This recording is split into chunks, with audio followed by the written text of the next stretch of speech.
welcome people of the internet to another thrilling and unfiltered episode of the Red Line Chronicles.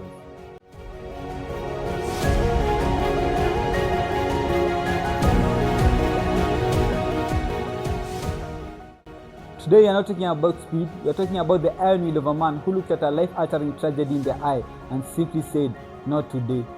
Kill the distractions, turn the volume up because they're diving headfirst into the life of Kenya's rally warrior, Nikhil Sachania.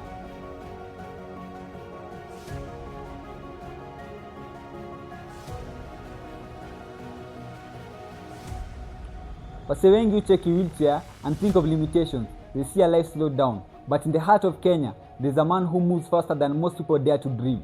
A man who navigates the most brutal terrain on the planet. Not with his feet, but with the sheer unbreakable will. This isn't just a story about a car crash.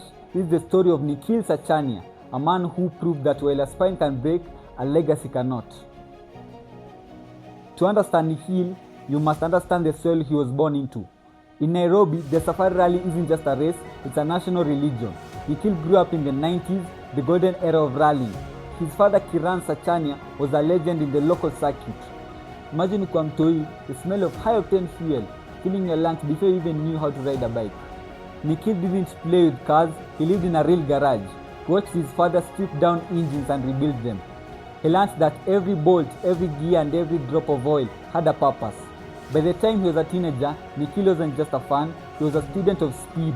He was the golden boy of the Sachania family, destined to take over the family construction business. He had the looks, the talent and the path laid out before him.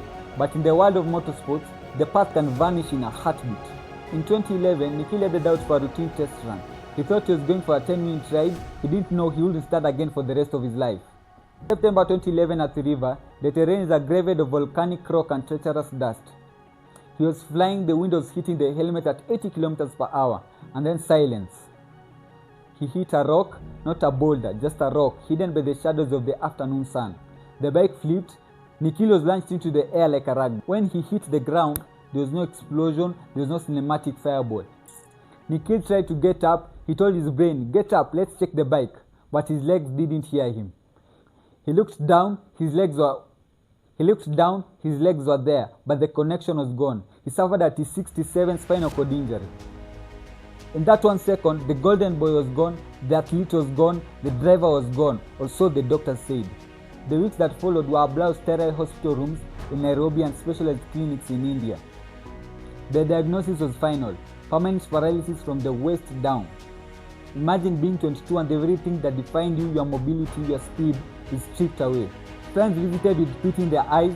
The rally world whispered that it was a tragedy. But while the world was mourning Nikhil's career, Nikhil was doing something else. He was calculating.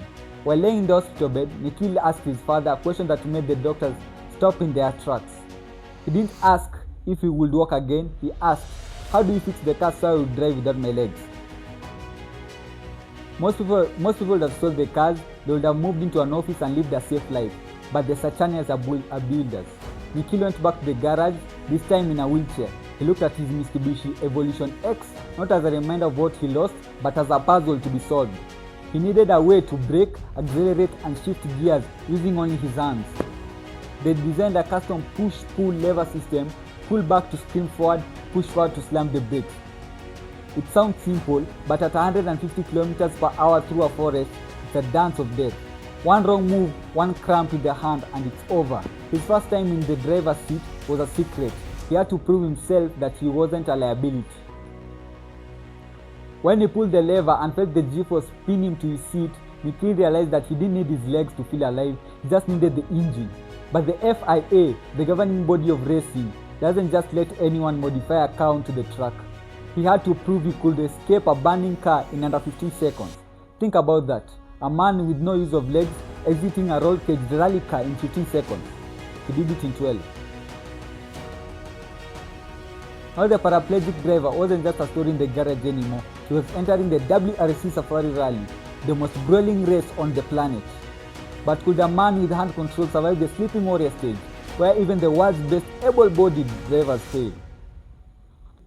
The WRC Safari Rally, 360 kilometers of mud, fresh dust, and rocks that can rip a suspension apart. In 2024 and 2025, Nikhil lined up his Ford Fiesta Rally 3 against the giants of the sport. Inside the cockpit, it's a symphony of chaos. While other drivers are using their feet to balance the weight of the car, Nikhil is doing everything with his upper body. His navigator, Deep Patel, isn't just reading pace notes, he's Nikhil's lifeline. If they get a puncture, Deep has to do the work of two men. Watch the footage of Nikhil in the Sleeping Warrior stage. The car is dancing on the edge of a ravine.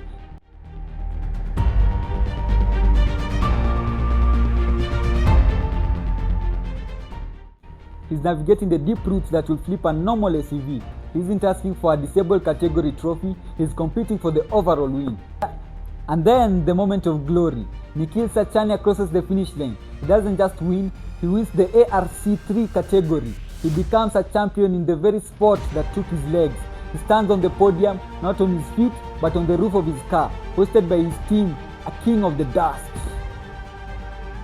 Today, Nikhil Sachania is more than a driver. He sits at the FIA Disability and Accessibility Commission. He travels the world telling other people with disabilities that the chase is not the end, just a different type of vehicle. He still works at Samani Construction, he still lives in Nairobi, but when you see him in the street, don't look at his wheelchair, look at his hands. Those are the hands that stem the WRC. Those are the hands that prove that your condition only defines you if you let it. Nikhil often says, I don't drive to prove I'm disabled, I drive because I'm a driver. He lost his ability to walk at 22, but he found his purpose at 150 kilometers per hour. He didn't let his condition define him, he redefined what was possible for everyone else. Next time you think a hurdle is too high or a goal is too far, remember the man in the red dust of Kenya. Remember Nikhil Sachania, because the only real disability in life is a bad attitude. Thank you.